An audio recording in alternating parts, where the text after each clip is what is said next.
اس کے بعد آپ پھر دیکھیں ہندوستان میں ایک بزرگ ہیں، ہندوستان میں ایک بزرگ ہے جن کی عمر تقریباً 700 سال سے زیادہ ہوگی۔ ہندوستان میں ایک بزرگ ہے جن کی عمر کتنی ہوئی؟ 700 سے زیادہ، 700 سال سے زیادہ۔ ان کا مزار بھٹنڈا میں ہے، بھٹنڈا پنجاب میں۔ میں نے 2 بار حاضری دی ہے، بھٹنڈا پنجاب میں ان کا مزار ہے، اور ان کا نام ہے بابا رتن ہندی۔ عمر 700 سال کی کیوں ہوئی؟ کسی کی دعا لی۔ دعا کیا لی؟ وہ تھے بڑے تاجر ہندوستان کے، دھیان دینا، دیکھو دعا کہاں پہنچا۔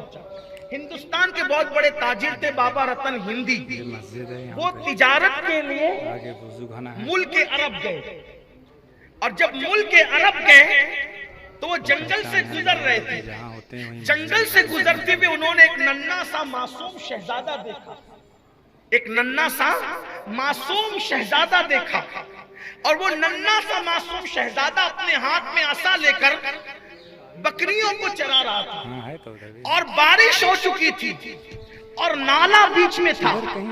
اب وہ نالا جو بیچ میں تھا تو وہ ننھے سے معصوم سے شہزادے نے پورا جنگل جس کے حسن سے چمک رہا تھا، وہ ننھا سا معصوم چہرہ اتنا خوبصورت تھا، ایسا لگتا تھا جیسے چاند زمین پہ اتر آیا ہو، جیسے سورج زمین پہ اتر آیا ہو۔ اس کی منموہنی صورت ایسی حسین و جمیل تھی کہ ایسا لگتا تھا کہ جنگل کے ریگزار اس سے حسن کی خیرات مانگ کر کے چمک رہے ہیں، بلکہ اس نے ایسا چمکا دیا تھا ان ریگزاروں کو کہ اللہ اکبر، انا شمس کی دھوم مچ گئی تھی ان ذرات کے اندر۔ اللہ اکبر۔ رتن ہندی جو ہندوستان کے تاجر تھے، انہوں نے دیکھا کہ بارش ہو چکی ہے، کیچڑ ہے، نالے سے پانی زور سے بہ رہا ہے، اور بکریاں چھلانگ لگا کر اس پار چلی گئی ہے، اور اپنے اس ننھے سے رائی کا انتظار کر رہی ہے۔